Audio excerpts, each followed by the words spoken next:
You didn't just click on this message by chance, you were led here. And I believe that in this moment God is confirming what's already been stirring in your spirit. You feel it, don't you, that pull? That quiet but undeniable sense that you're not just chasing success, you're stepping into significance. This isn't about getting rich for the sake of riches. If that were the goal, God would have handed it to you years ago without the pruning, the pressing, the fire. But He didn't. Why? Because you're not just being enriched, you're being entrusted. See, wealth without purpose is spiritual poverty. The world might teach you to chase money to build comfort, but heaven trains you to steward money to build kingdom.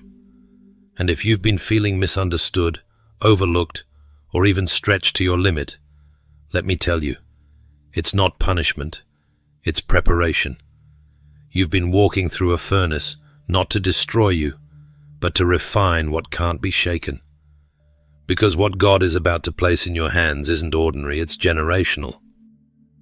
Deuteronomy 8 verse 18 says that it is God who gives you the ability to produce wealth, but not as a trophy for your ego. It's a tool for eternal impact, a calling, a sacred trust. And Proverbs 13 verse 22 reminds us that a good person leaves an inheritance for their children's children. That's not just about property, it's about principles. It's not just about assets, it's about assignment. God is not simply blessing you to lift you up. He's building something through you that will ripple into generations that haven't even been born yet. You may not feel ready. Maybe you think your background disqualifies you. But Romans 11 verse 29 reminds us that the gifts and calling of God are irrevocable. If He called you, He already accounted for your mistakes. Your story may have started in brokenness, but it's being rewritten in glory. You're not here to blend in, you're here to break through. So if you've been wondering why the journey's been so heavy, why the warfare felt so personal, why the delay seemed so long, it's because this isn't just about wealth. This is about legacy, about being the first in your bloodline to break cycles, to shift atmospheres, to lay foundations that your grandchildren will walk on. You didn't just survive the storm, you were shaped by it. Now you're rising not to accumulate, but to activate destiny. Let's talk about how. There comes a moment quiet, almost imperceptible, when you realize you're not thinking like the person who was just trying to survive anymore. You're no longer waking up just to get through the day. You're waking up with vision. You're waking up with strategy. That's not a coincidence, that's a holy shift. It's what happens when God moves you from survival mode to legacy thinking. You stop asking, how do I make it? And begin declaring, what can I build that will last beyond me, and that one shift changes everything? I've been there, staring down seasons where just having enough felt like a miracle, where the bills outweighed the bank account and hope seemed buried under deadlines and disappointments. But now I understand those survival seasons weren't punishment. They were preparation. God was not trying to break you. He was building something in you that couldn't be taught through comfort. The fire you walked through wasn't to burn you, it was to forge you. Because what you're being called to carry now requires a strength that only comes from surrender. Isaiah 61 verse 3 speaks of beauty for ashes, the oil of joy for mourning, and a garment of praise for the spirit of heaviness. That's not poetic language, it's prophetic transformation. God took what tried to kill you and used it to crown you. The very pressure that almost crushed you became the process that refined you. You didn't just make it through, you learned to master what once overwhelmed you. You've been entrusted with a mantle that no longer fits the mindset of survival. There's something powerful that happens when you begin to outgrow your old thinking. What once looked like lack now reveals itself as the soil where purpose was planted. You realize you weren't buried, you were being rooted. And now you're not just aiming to escape generational curses, you're planting generational blessings. Romans 8 verse 28 reminds us that all things work together for the good of those who love God and are called according to His purpose. Not some things, all things. Even the nights you cried yourself to sleep. Even the jobs that didn't last. Even the friendships that turned into betrayals. God was shaping something bigger than the pain. He was shaping a legacy. You see, legacy thinking doesn't start when you have millions in your account. It begins when your purpose starts defining your priorities. It starts the moment you say, I'm not just building for me, I'm building for the ones who come after me. Ecclesiastes 7 verse 14 tells us that in the day of prosperity be joyful, but in the day of adversity, consider God has made the one as well as the other. That tells me that both the valley and the victory were divine classrooms, and now you're graduating into something greater. You are not a product of poverty. You are the prophet of provision in your family line. Others built comfort, but you built character. Others settled for cycles, but you chose surrender. That's why God is trusting you with more. Because you've proven that money won't manage you, you'll manage it by His Spirit. You've proven that when the time comes, you'll choose mission over materialism. That's the mindset of legacy. And let me tell you, this new season will require a new rhythm. You can't carry legacy with the limp of fear. You've got to walk bold. You've got to walk covered. The old mentality that told you to just make it has expired. You've been called to multiply. You've been called to establish. You've been called to build altars where others only saw ashes. That's what legacy does. It takes the ruins and rebuilds a temple. So today I speak over you. You're not just healed, you're holy ground. You are not the sum of what you lost. You are the seed of what God is birthing through you. And the blueprint etched in your pain is about to produce a foundation of promise. This is not the end of your story. This is the birthing of your legacy. You don't get to legacy without first walking through loss. And not just any loss that strips you, empties you, quiets the noise and confronts your identity.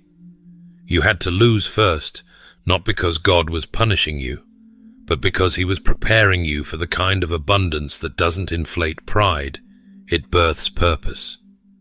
You see, before God trusts you with weight, He'll take you through the fire that forms the vessel. It's in that fire that humility is forged and depth is born. I know what it feels like to have something precious slip through your fingers. A dream delayed, a door shut, a relationship that didn't survive the storm.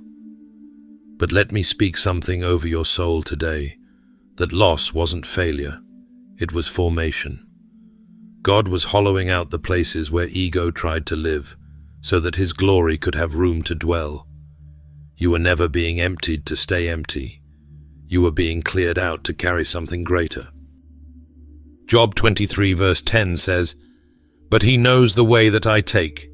When He has tested me, I will come forth as gold. That scripture isn't just comforting, it's clarifying. God didn't lose track of you. He wasn't ignoring your cries. He was refining you in the quiet. Because legacy isn't about having more, it's about carrying more. And the kind of wealth God is preparing to release into your life isn't surface-level success. It's wealth with weight, and that requires character deep enough to carry it. Some of the things you begged God to restore were actually the very things He removed so He could protect your future. What felt like subtraction was divine shielding. You weren't being punished, you were being preserved.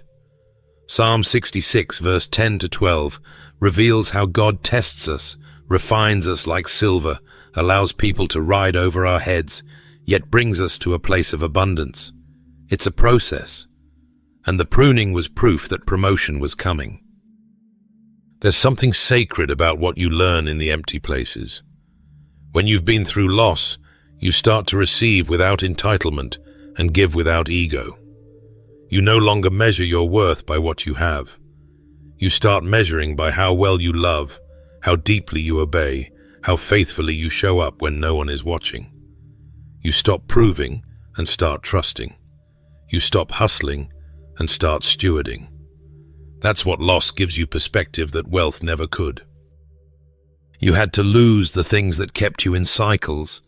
You had to be stripped of pride, codependency, and shallow ambition. Because God wasn't just building a millionaire. He was building a mantle-bearer. He was writing legacy in your scars. He was building a leader who would carry resources without letting riches carry them away. Some of you are still wrestling with what was taken.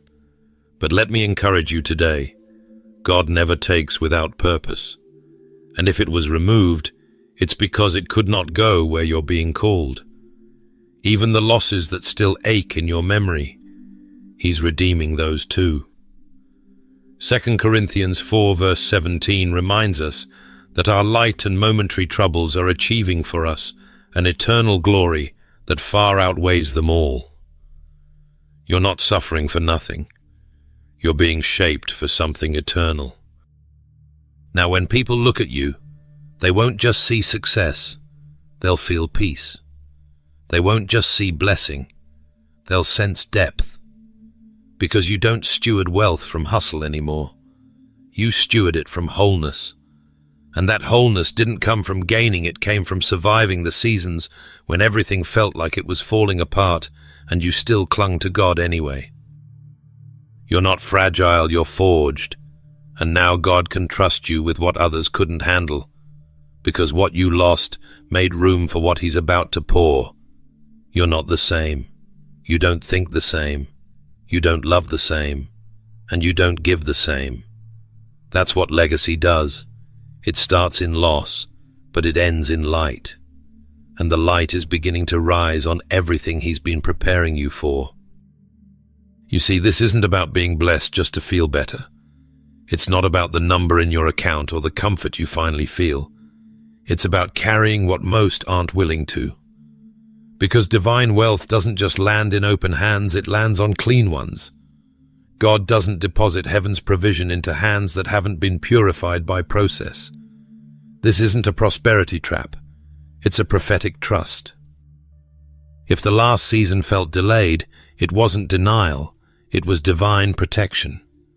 Because what God gives in abundance must be held with maturity.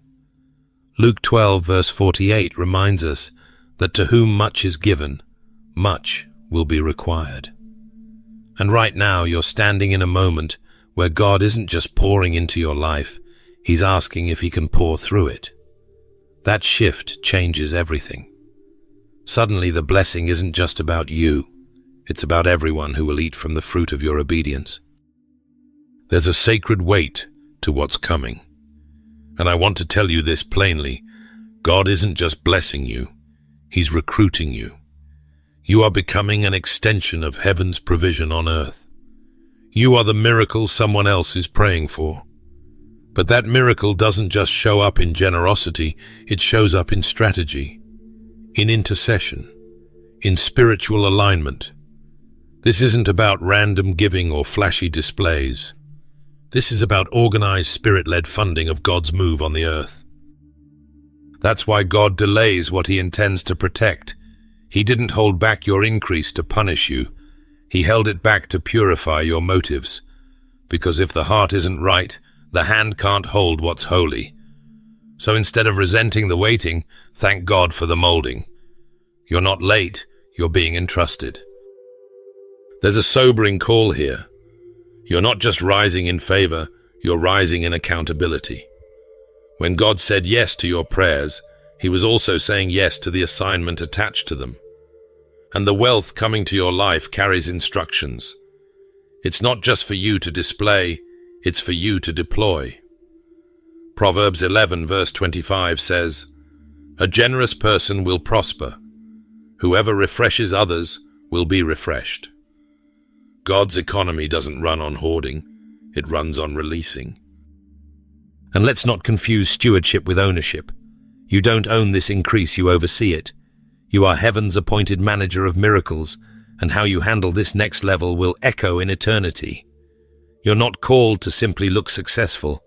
You're called to fund deliverance, to resource freedom, to pour into kingdom vision and mobilize ministry.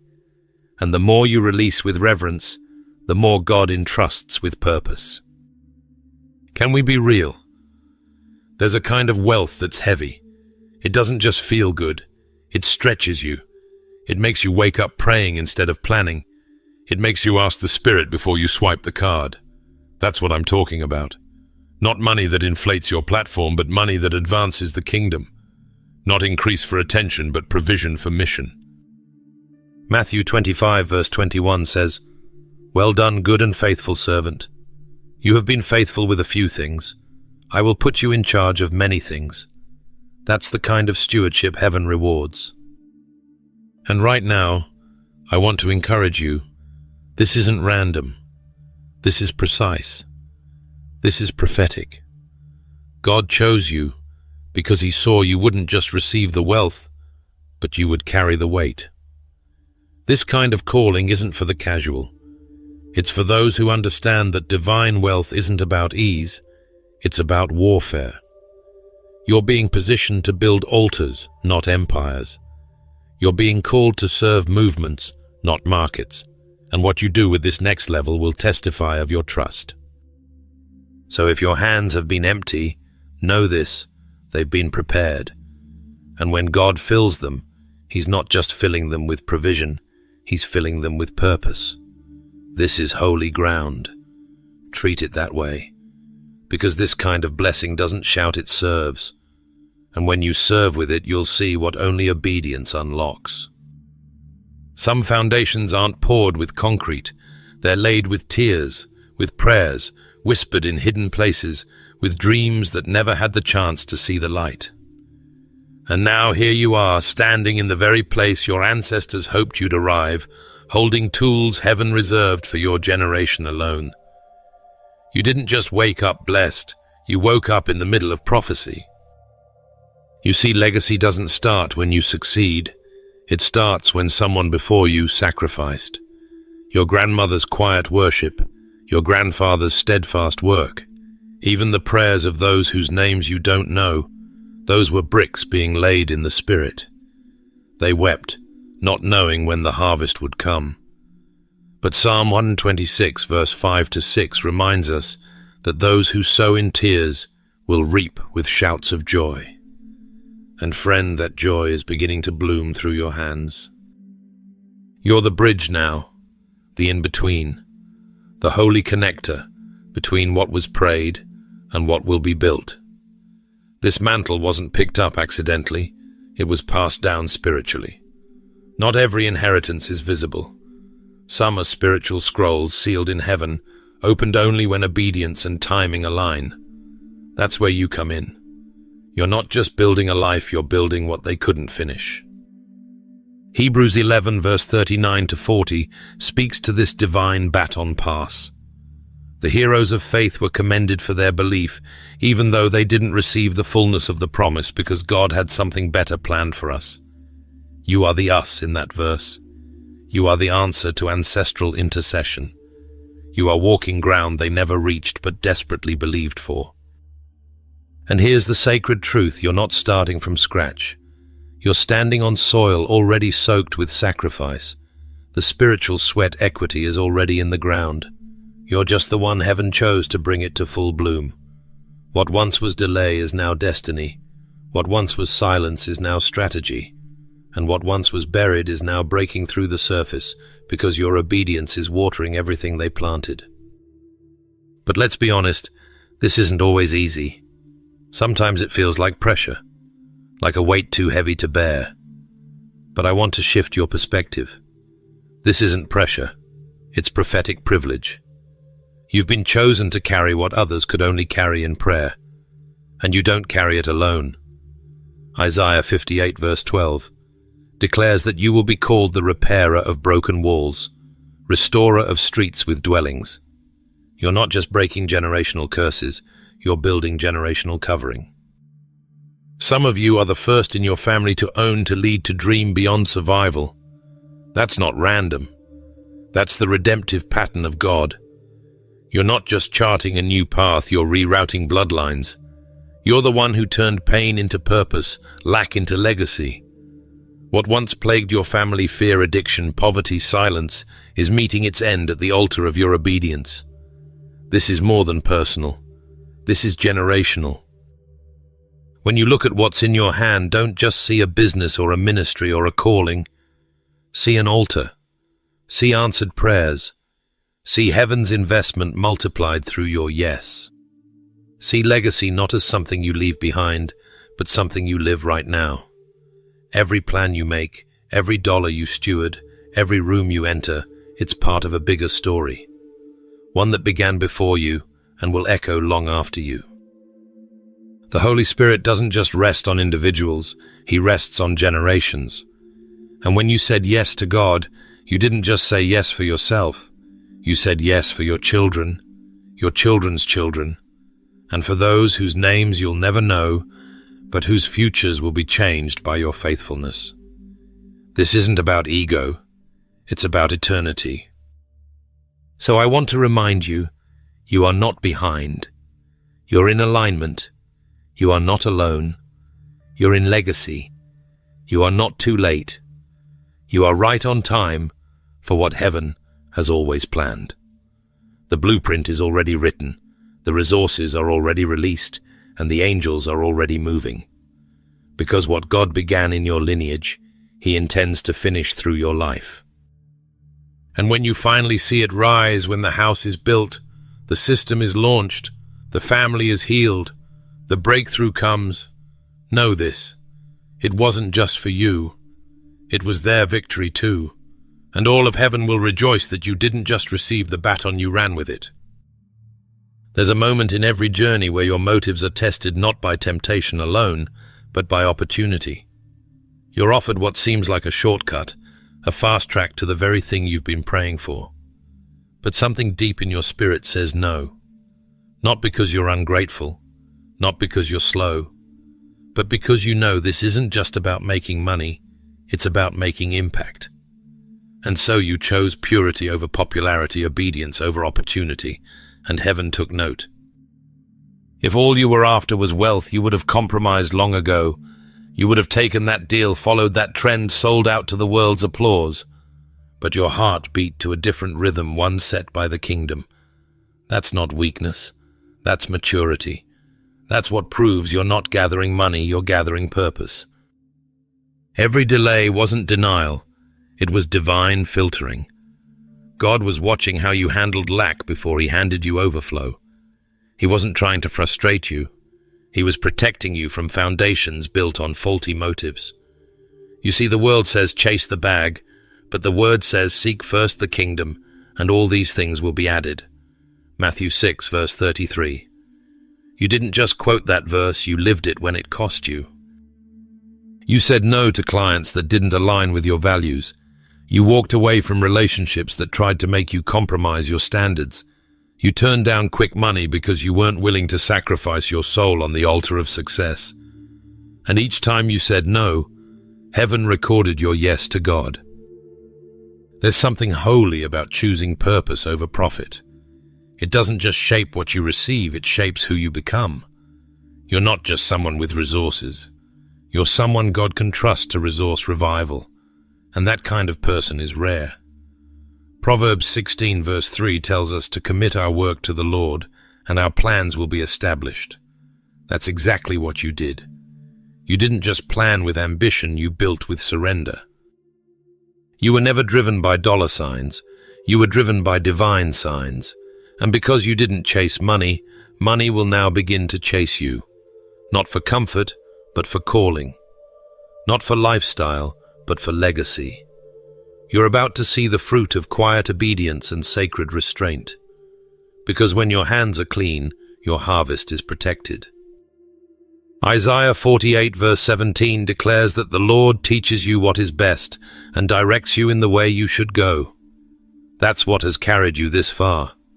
Not connections, not algorithms, not promotions. It was discernment. It was worship. It was those moments you fasted when no one saw. Those nights you journaled dreams instead of chasing schemes. You've been pruned to carry purity. And now when the wealth comes, and it will, you won't use it to prove anything. You'll use it to build something. Something that speaks louder than branding, louder than trends, louder than likes. You'll fund deliverance, birth ministries, support families, build systems, and unlock dreams that have been dormant in others. Because you understand what it means to steward, not just spend. That's what separates you. Not your hustle, but your heart. God didn't choose you because you're flashy. He chose you because you're faithful. You endured the test, and now you've been trusted with the weight. This isn't just God filling your bank account. This is God fulfilling your purpose. And don't think for a moment He hasn't seen the cost. The tears you shed when you watched others pass you up because you wouldn't compromise. The times you asked God, "Am I missing it?" while others celebrated shortcuts. But heaven was quiet, not because you were wrong, but because you were right. God was setting you apart for something sacred. Now the release is coming not just of income, but of impact. Because what you're carrying is too pure to be poured into shallow soil. God waited until your posture aligned with His promise.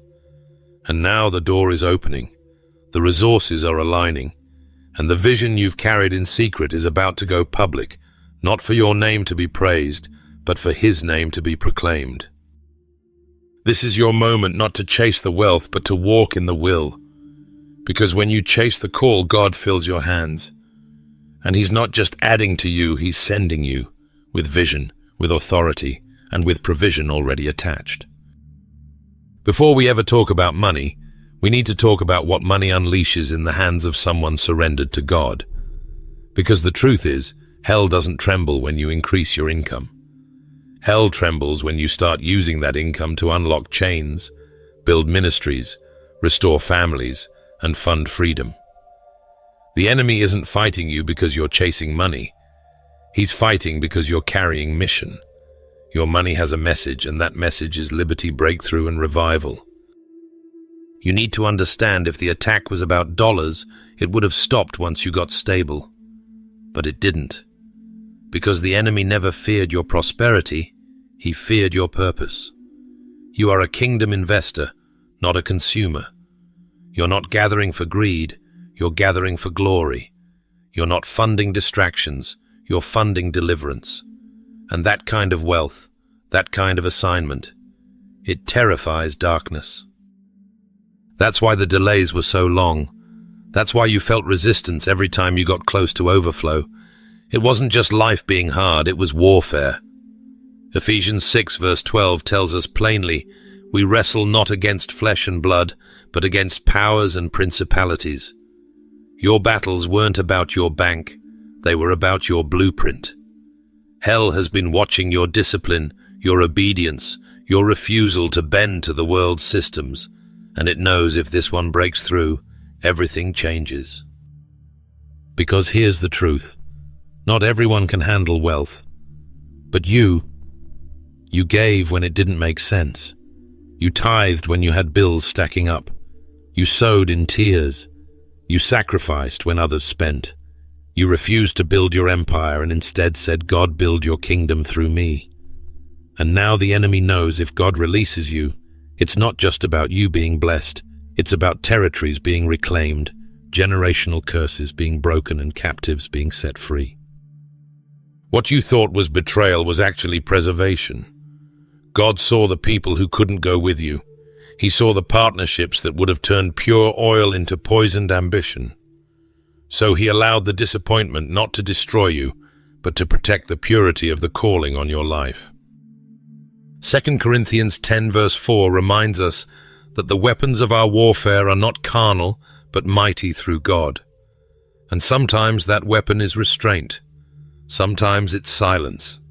Sometimes it's letting go of what looks profitable to preserve what is powerful.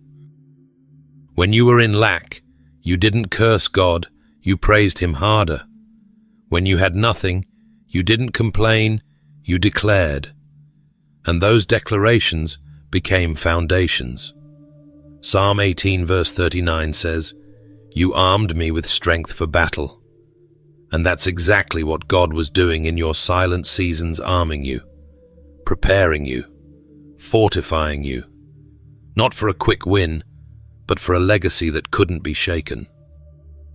Now you're stepping into a space where your finances don't just represent comfort, they represent kingdom command. Every dollar that flows through your hands is going to have a destination. You're about to build what others only dreamed. You're about to sponsor Soul's Resource Revival and plant seeds that will outlive your own breath. You are not just a receiver, you are a releaser. And that makes you dangerous to hell, because wealth in the hands of the righteous is like a sword in the hand of a trained warrior. It's not random, it's not emotional, it's strategic. You know where to sow, you know how to discern, you know how to pray before you spend, and you don't move unless the Holy Spirit says move. That's what makes the devil nervous, not your income, but your impact. Not your status, but your surrender. Not your bank account, but your boldness. You are not gathering to show off. You're gathering to set free, to tear down strongholds, to raise up next-generation leaders, to provide homes for the homeless, to feed the hungry, to finance the gospel. That's what this is about. And the devil, he knows he's running out of time, because your obedience is breaking every chain. The chains of fear, the chains of poverty mindsets, the chains of limitation that said you couldn't do it because of where you came from. But look at you now, walking in power, dripping in purpose, prepared not just to carry wealth, but to wield it as a weapon of war. Beloved, you didn't just survive the resistance, you got stronger through it. You're not just stepping into prosperity, you're stepping into purpose. The kind of purpose that hell can't stop and heaven celebrates. Keep moving, keep giving, keep trusting, because your money was never about material, it was always about mission. Some of us have been waiting for breakthrough, not realizing we are the breakthrough. You've been looking for a foundation to stand on, but heaven has chosen you to be the foundation for others. That changes everything. This isn't just about receiving wealth, it's about becoming the root system from which generations will grow strong, nourished, and immovable. You're not just someone collecting blessings, you're someone being built into a blessing. God is doing something so deep in you that it can't be shaken by market shifts, cultural trends, or generational cycles. Because you weren't called to be temporary, you were called to be timeless. Not flashy, but foundational. And God always builds foundations in secret before he reveals the structure in public. 1 Corinthians 3 verse 10 to 11 reminds us that no other foundation can be laid except the one already laid, which is Jesus Christ. And when your life is anchored in Christ, your wealth, your influence, your impact, none of it becomes about pride. It becomes about permanence. You're not being raised up for applause, you're being rooted for assignment. Builders don't seek visibility, they seek integrity. They don't chase platforms, they create blueprints. Everything you've endured, the loneliness, the rejection, the pressure, it wasn't meant to destroy you. It was meant to shape you. God was building layers into your spirit wisdom, into your mind and patience, into your soul. Psalm 89 verse 4 speaks of establishing a legacy for generations to come. And that's what this is really about. You're not just getting rich, you're becoming the spiritual infrastructure for your bloodline. Your obedience now becomes their safety later. Your yes in the quiet places becomes their open door in the future. Your intercession becomes their inheritance. And when they rise, they won't have to fight what you had to fight. Because you built. You broke the curses. You poured the foundation with tears and consistency and truth. Proverbs 24 verse 3 to 4 says that by wisdom a house is built, and through understanding it is established. This is the season where God is giving you more than money. He's giving you wisdom, strategy, discernment, and endurance. Because what you're called to construct isn't fragile or fleeting. It's eternal. It's meant to last. And that means it must be built on the kind of person who doesn't just love the idea of success, but loves the responsibility of legacy. You're becoming the one in your family line who shifted the narrative. The one who said, "The chaos stops here.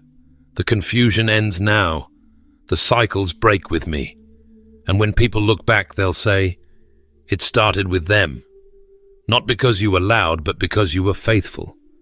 Not because you were perfect, but because you were planted. There's a reason why the weight you carry feels heavy. It's generational. You're carrying more than your own dreams. You're carrying deliverance for others. You're paving highways for those who haven't even been born yet.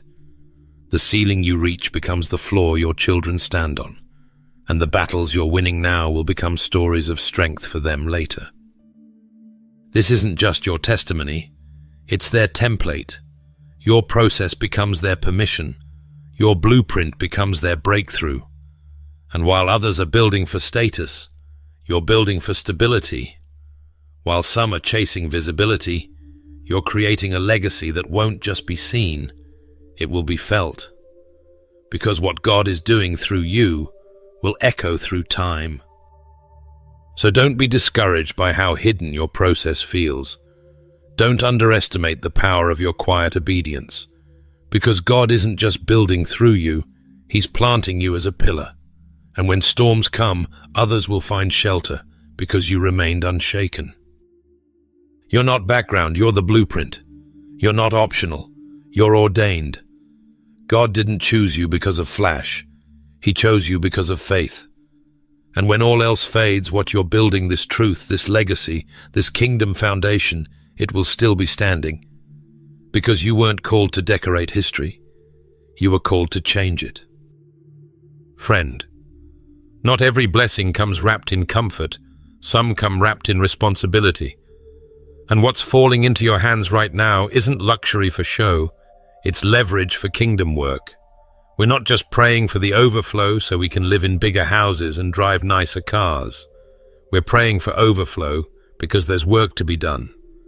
And heaven doesn't release that kind of resource into idle hands, it releases it into ready ones. You see, there's a shift happening in the spiritual realm.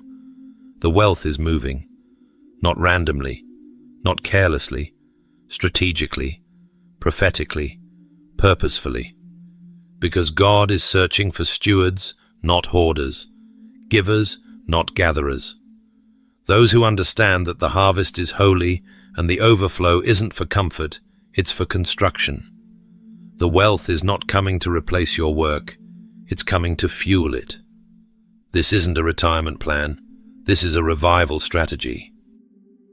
We're not here to build kingdoms of ego, we're here to build systems of impact.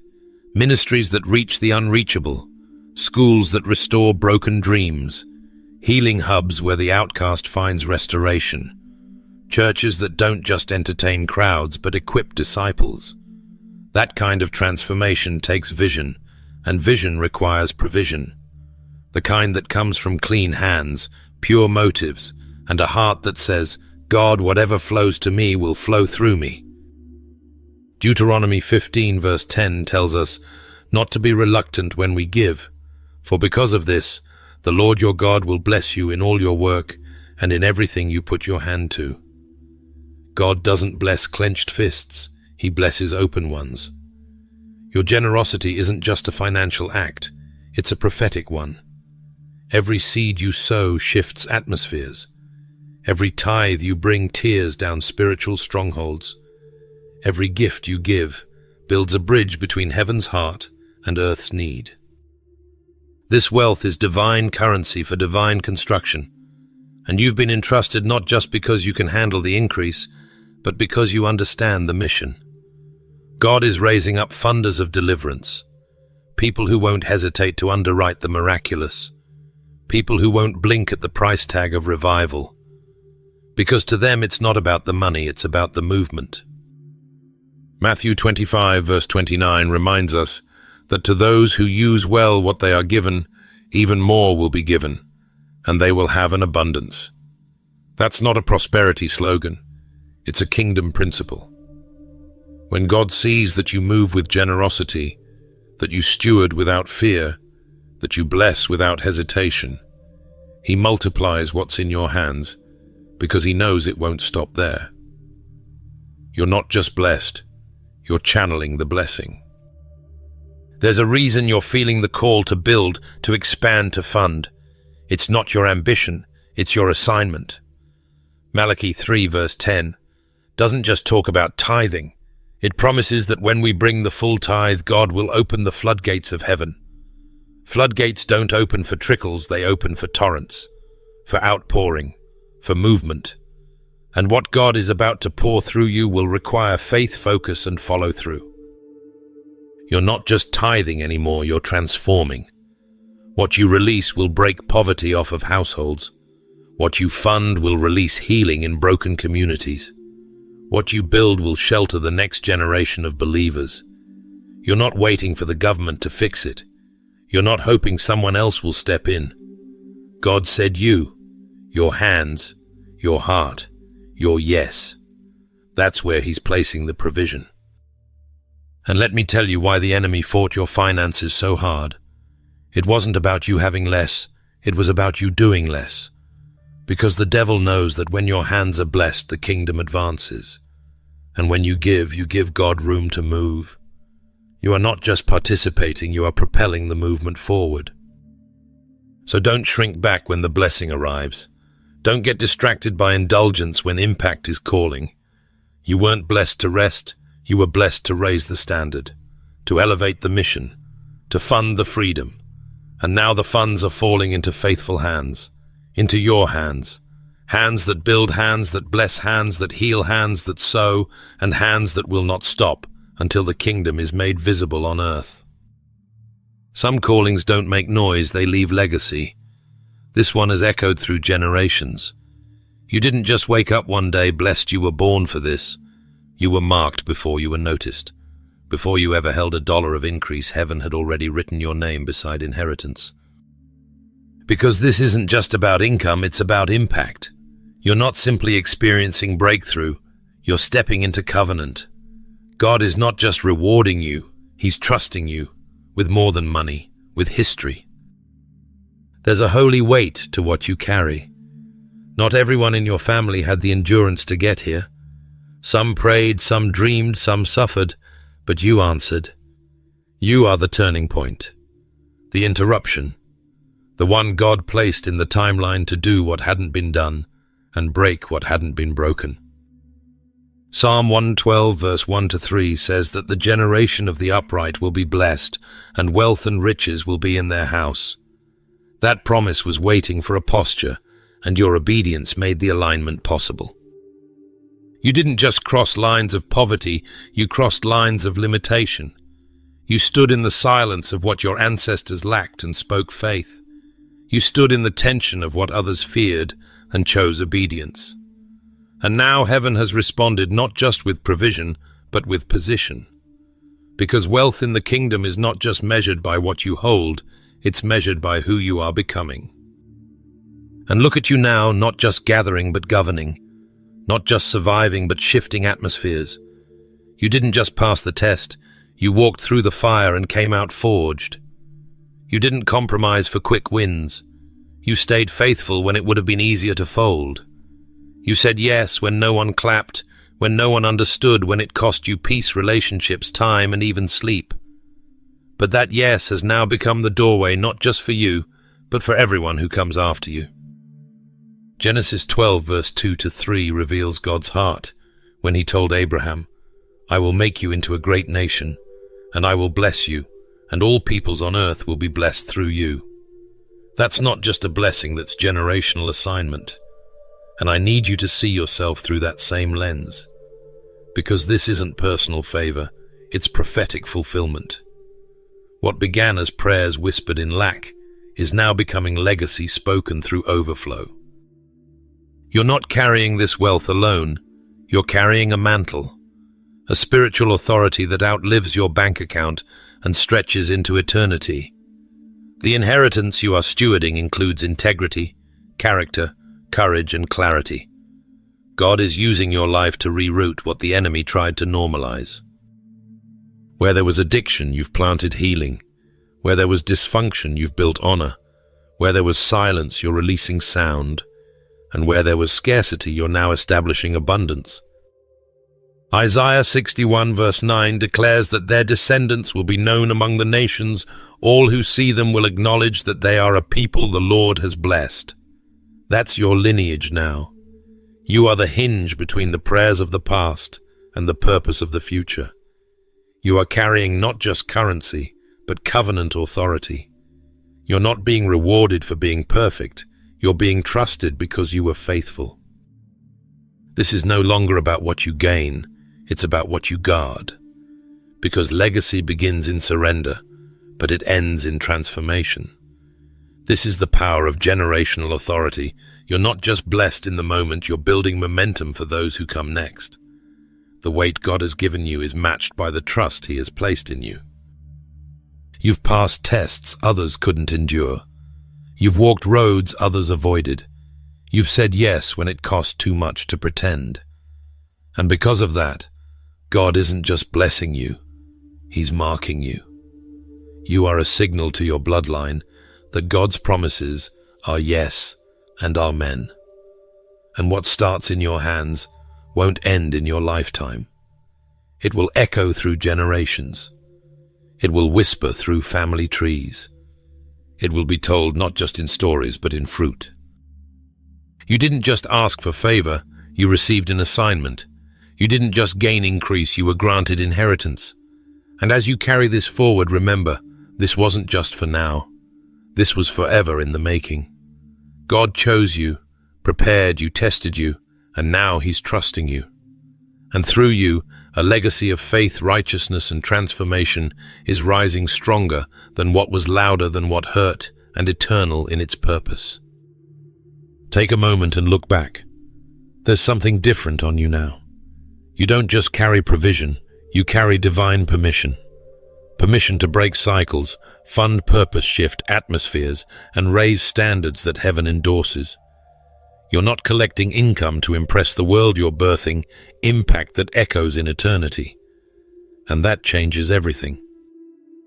This entire journey wasn't just about what you'd receive, it was about what you would become. You didn't just pass the test of faithfulness, you became the blueprint for what legacy looks like in motion.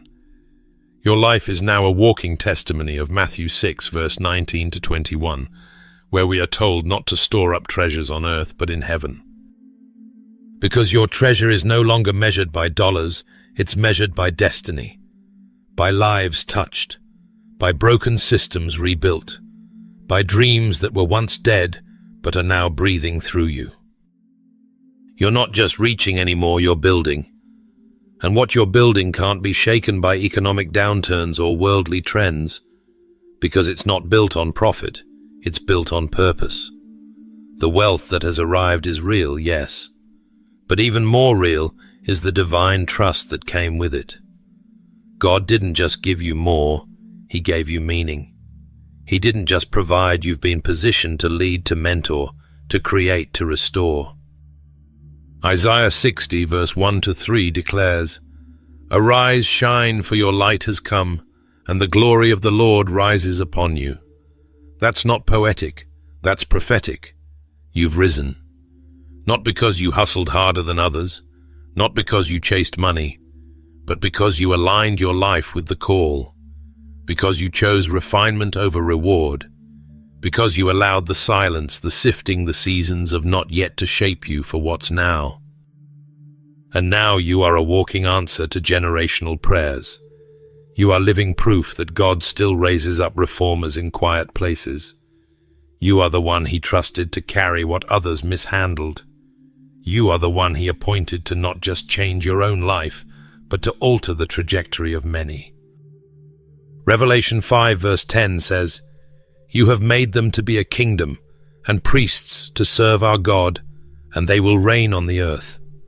That reign is not a throne of ego, it's a mantle of service.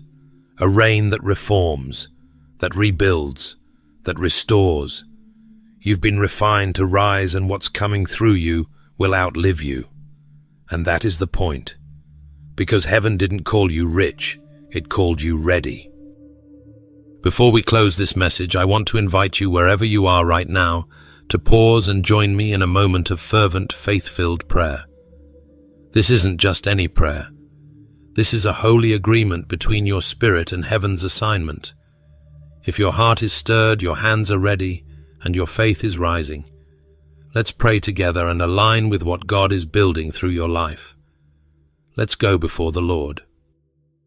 Heavenly Father, I come before you today with a heart full of awe for who you are and what you're doing in my life.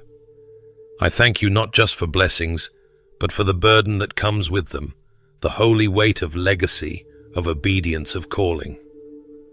I recognize that I'm not here by accident. I wasn't just born to exist. I was born to build, to establish something eternal, to carry a purpose far greater than myself. Lord, I ask you to search my heart, purify my motives, remove every ounce of pride, fear, and insecurity that tries to attach itself to this journey. I don't want to chase wealth. I want to follow your will. I don't want to be seen by man. I want to be found faithful by you. If my name is never known on earth but honored in heaven, that is enough for me. Let my life be a vessel you trust with influence, with wisdom, and with resources. God, I ask you to give me divine discipline, not just dreams. I don't want to just envision impact. I want to walk in it. Give me strength for the work, clarity for the vision, and courage to break every barrier that generations before me could not. Where there has been generational fear, plant bold faith. Where there has been lack, let overflow begin. Where there was silence, let prophetic voices rise up in my family line. I surrender the timeline. I surrender the method. I surrender the outcome.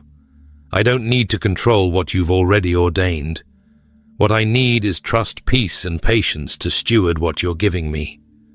Teach me how to be faithful in private before you elevate me in public. Teach me how to bless others when no one sees. Show me how to walk humbly, wisely, and consistently with you. Let this not be about numbers, accolades, or applause. Let this be about legacy. A legacy of obedience. A legacy of integrity. A legacy where my children and my children's children know that God's hand was on our house. Let them see that I didn't just gather things, I gathered truth. That I didn't just earn, I honored. That I didn't just build, I believed. Father, multiply not just my resources, but my revelation. Let my wealth be wisdom. Let my gain be grace.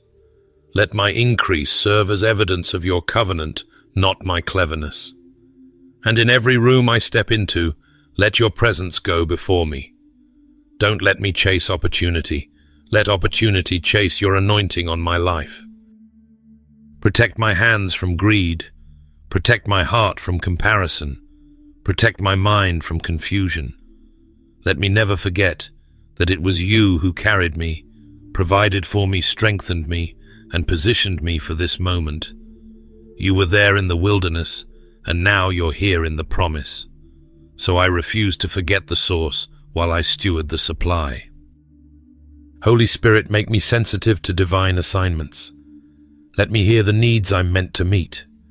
Let me see the broken places I'm called to mend.